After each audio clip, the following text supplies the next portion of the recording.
आकाशवाणी लखनऊ से प्रस्तुत है प्रादेशिक समाचार।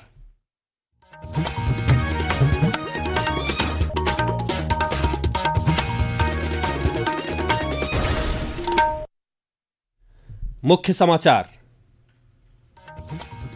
मुख्यमंत्री योगी आदित्यनाथ ने गोरखपुर और महाराजगंज में 2200 करोड़ रुपए से अधिक की विकास परियोजनाओं का किया लोकार्पण और शिलान्यास।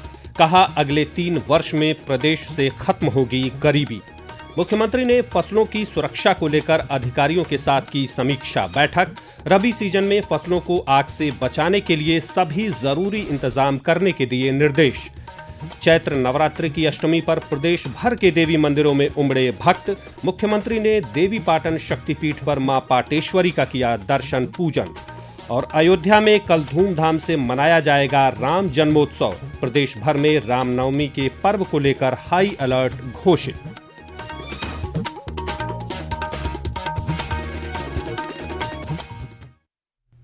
नमस्कार, प्रदेश के समाचारों के साथ मैं राघवेंद्र त्रिपाठी। और अब समाचार विस्तार से। मुख्यमंत्री योगी आदित्यनाथ ने आज महाराजगंज में रोहिन बैराज सहित 654 करोड़ रुपए की 629 विकास परियोजनाओं का लोकार्पण और शिलान्यास किया। इस अवसर पर एक जनसभा को संबोधित करते हुए संकल्प लिया कि अगले 3 साल में उत्तर प्रदेश से गरीबी खत्म कर इसे देश का नंबर 1 राज्य बनाया जाएगा। अगले 3 वर्ष के अंदर उत्तर प्रदेश से गरीबी को हर हाल में पूरी तरह समाप्त करके एक समृद्ध राज्य के रूप में स्थापित हमें करना है। जीरो पॉवर्टी के इस लक्ष्य को प्राप्त करते हुए उत्तर प्रदेश को देश की नंबर 1 की अर्थव्यवस्था के रूप में भी हम स्थापित करेंगे। मुख्यमंत्री ने कहा कि नौतनवा में बने रोहिन बैराज का नाम अब मां बनैलिया देवी के नाम से जाना जाएगा। इस बैराज से 16,000 किसानों और 5400 हेक्टेयर से अधिक भूमि को सिंचाई का लाभ मिलेगा। उन्होंने कहा कि आज प्रदेश में हर क्षेत्र में विकास हो रहा है। विकास के कार्य क्या रेल का हो, क्या सड़क का हो, वाटरवे का हो, मेट्रो का हो, रोपवे का हो, ये सभी एक एक करके साकार होते हुए जा रहे हैं। एक तरफ ये कार्य युद्ध स्तर पर आगे बढ़ते हुए दिखाई दे रहे हैं, दूसरी ओर लोक कल्याण के कार्यक्रमों को भी प्राथमिकता के साथ आगे बढ़ाया जा रहा है। मुख्यमंत्री योगी आदित्यनाथ ने आज गोरखपुर में 1640 करोड़ रुपए से अधिक की 107 परियोजनाओं का लोकार्पण और शिलान्यास किया। इस अवसर पर उन्होंने कहा कि सबका साथ सबका विकास की सोच के साथ गोरखपुर शिक्षा और स्वास्थ्य के क्षेत्र में अपनी एक अलग पहचान बना रहा है। अत्याधुनिक इंफ्रास्ट्रक्चर के साथ गोरखपुर में जो कार्य प्रारंभ हुए हैं, लखनऊ से, वाराणसी से, देवरिया से, कुशीनगर से, महाराजगंज और नेपाल की ओर से 4 लेन की बेहतरीन कनेक्टिविटी, रेलवे की बेहतरीन कनेक्टिविटी, बेहतरीन एयर कनेक्टिविटी के साथ गोरखपुर जुड़ चुका है। और उन सभी सुविधाओं के साथ आज निवेश के भी एक बेहतरीन गंतव्य के रूप में गोरखपुर विकसित हो चुका है। मुख्यमंत्री योगी आदित्यनाथ ने रबी सीजन में तैयार फसल को आग से बचाने के लिए युद्ध स्तरीय प्रयास करने के निर्देश दिए हैं। गोरखपुर दौरे पर आए मुख्यमंत्री ने आज गोरखनाथ मंदिर के सभाकक्ष में प्रशासन और पुलिस के अधिकारियों के साथ बैठक की। बैठक के दौरान मुख्यमंत्री ने जिले में फसलों को आग से हुए नुकसान की जानकारी ली और जिन किसानों का नुकसान हुआ है उन्हें क्षतिपूर्ति शीघ्र उपलब्ध कराने के निर्देश दिए। बैठक के दौरान मुख्यमंत्री ने रामनवमी पर्व को लेकर पुलिस और प्रशासन की तैयारियों की भी समीक्षा की। उन्होंने सभी मंदिरों में साफ सफाई और सुरक्षा व्यवस्था को चुस्त दुरुस्त रखने के लिए कहा। प्रदेश सरकार मिशन वात्सल्य योजना के अंतर्गत राज्य में चाइल्ड हेल्पलाइन के 9 नए रेलवे स्टेशन और बस स्टैंड यूनिट स्थापित करेगी। इसके तहत बच्चों को 24 घंटे सहायता प्रदान की जाएगी। अभी तक राज्य में चाइल्ड हेल्पलाइन के 19 रेलवे स्टेशन और 2 बस स्टेशन यूनिट संचालित हैं। इस चाइल्ड हेल्पलाइन यूनिट की स्थापना से उन बच्चों को सुरक्षा प्रदान की जाती है जो यात्रा के दौरान किसी संकट में फंस जाते हैं। इस हेल्पलाइन यूनिट के माध्यम से कोई भी बच्चा कहीं से भी 1098 पर कॉल कर मदद मांग सकता है। उत्तर प्रदेश परिवहन निगम में 5000 महिला अभ्यर्थियों की संविदा परिचालक के रूप में भर्ती की जाएगी। यह जानकारी कल परिवहन राज्य मंत्री स्वतंत्र प्रभार दयाशंकर सिंह ने दी। उन्होंने बताया कि महिला अभ्यर्थियों के पास इंटरमीडिएट और कंप्यूटर का 333 प्रमाण पत्र होना अनिवार्य है।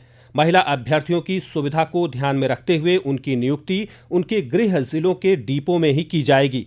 परिवहन मंत्री ने बताया कि भर्ती प्रक्रिया के तहत 8 अप्रैल से 17 अप्रैल तक विभिन्न शहरों में रोजगार मेले आयोजित किए जाएंगे।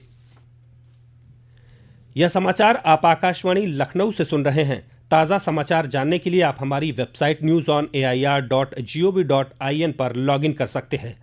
इसके साथ ही आप प्रादेशिक समाचारों का ये बुलेटिन हमारे YouTube channel news on AIR Lucknow पर भी सुन सकते हैं। नवरात्र के 7वें दिन आज भक्त मां दुर्गा के 8वें स्वरूप महागौरी की पूजा अर्चना कर रहे हैं। प्रदेश में प्रमुख शक्तिपीठों और मंदिरों में रामचरितमानस का अखंड पाठ किया जा रहा है। अष्टमी तिथि पर आज घर घर कन्या पूजन और हवन के कार्यक्रम भी आयोजित किए गए। बलरामपुर के देवीपाटन शक्तिपीठ में आज सुबह से ही दर्शन पूजन के लिए श्रद्धालुओं की भीड़ लगी हुई है। मुख्यमंत्री योगी आदित्यनाथ ने देवीपाटन शक्ति मंदिर के गर्भगृह में आदिशक्ति मां पाटेश्वरी की विशेष पूजा अर्चना की। इस दौरान उन्होंने मंदिर में दर्शन के लिए कतार में खड़े श्रद्धालुओं से संवाद किया और छोटे बच्चों को चॉकलेट दी। पेश है एक रिपोर्ट।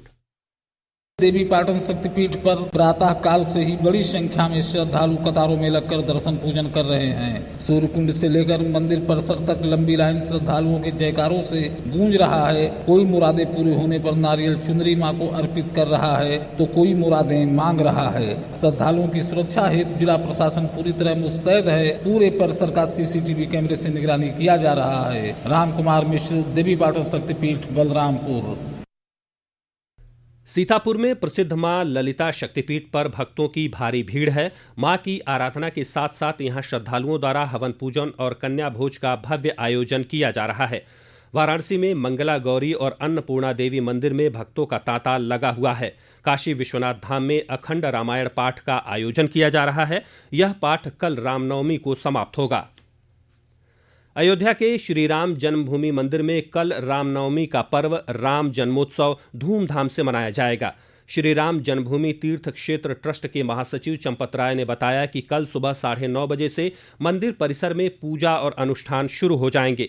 इस दौरान मंदिर में फूलों की झांकी सजाई जाएगी और रामलला को 56 प्रकार के व्यंजनों का भोग अर्पित किया जाएगा। ठीक 12 बजे रामलला का सूर्य तिलक होगा और श्रद्धालुओं पर ड्रोन से सरयू के जल की फुहार की जाएगी। रामनवमी पर कल राम की पैड़ी पर 2.5 लाख दीप भी जलाए जाएंगे। पेश है हमारे प्रतिनिधि की एक रिपोर्ट। भगवान रामलला के प्राण प्रतिष्ठा समारोह के बाद दूसरा श्री राम जन्मोत्सव भी बेहद खास होने जा रहा है, जिसमें शामिल होने के लिए बड़ी संख्या में श्रद्धालु अयोध्या पहुंच रहे हैं। भीड़ के बढ़ते दबाव के चलते सुरक्षा व्यवस्था चौकस कर दी गई है और भारी वाहनों का प्रवेश वर्जित कर दिया गया है और क्लोज सर्किट टीवी को सक्रिय करने के साथ ही ड्रोन कैमरे से मेला क्षेत्र की आकाशीय निगरानी भी की जा रही है। तन्मय सोनी, आकाशवाणी समाचार, अयोध्या। इससे पूर्व आज रामलला के ललाट पर भगवान सूर्य के तिलक का सफल ट्रायल किया गया। कल रामनवमी पर दूरदर्शन कार्यक्रम का लाइव प्रसारण करेगा। कल रामनवमी के पर्व को लेकर प्रदेश में हाई अलर्ट घोषित किया गया है। पुलिस महानिदेशक प्रशांत कुमार ने सभी जनपदों में प्रसिद्ध देवी मंदिरों के आसपास पर्याप्त संख्या में पुलिस कर्मियों की ड्यूटी लगाने के निर्देश दिए हैं। साथ ही जुलूस और शोभा यात्राओं पर ड्रोन और CCTV कैमरे से नजर रखने के लिए कहा है। पेश है एक रिपोर्ट। पुलिस मुख्यालय की ओर से सभी जिलों के पुलिस अधिकारियों को अपने अपने क्षेत्रों में गश्त करने के निर्देश दिए गए हैं। अयोध्या, वाराणसी और मथुरा में विशेष चौकसी बरतने को कहा गया है। इसके अलावा संवेदनशील जनपद संभल, मुजफ्फरनगर, रामपुर, सहारनपुर में सुरक्षा को लेकर अतिरिक्त एहतियात बरतने के साथ साथ ड्रोन कैमरे, CCTV फुटेज से जुलूस और शोभा यात्राओं पर नजर रखने के लिए भी कहा गया है। आकाशवाणी समाचार कक्ष से सुषमा कुकरेती। चंडीगढ़ में आज IPL क्रिकेट में राजस्थान रॉयल्स और पंजाब किंग्स के बीच मुकाबला हो रहा है। और अंत में मुख्य समाचार एक बार फिर। मुख्यमंत्री योगी आदित्यनाथ ने गोरखपुर और महाराजगंज में 2200 करोड़ रुपए से अधिक की विकास परियोजनाओं का किया लोकार्पण और शिलान्यास।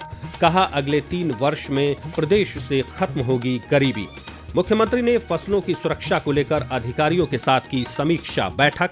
रबी सीजन में फसलों को आग से बचाने के लिए सभी जरूरी इंतजाम करने के दिए निर्देश। चैत्र नवरात्र की अष्टमी पर प्रदेश भर के देवी मंदिरों में उमड़े भक्त। मुख्यमंत्री ने देवी पाटन शक्तिपीठ पर मां पाटेश्वरी का किया दर्शन पूजन। और अयोध्या में कल धूमधाम से मनाया जाएगा राम जन्मोत्सव। प्रदेश भर में रामनवमी के पर्व को लेकर हाई अलर्ट घोषित।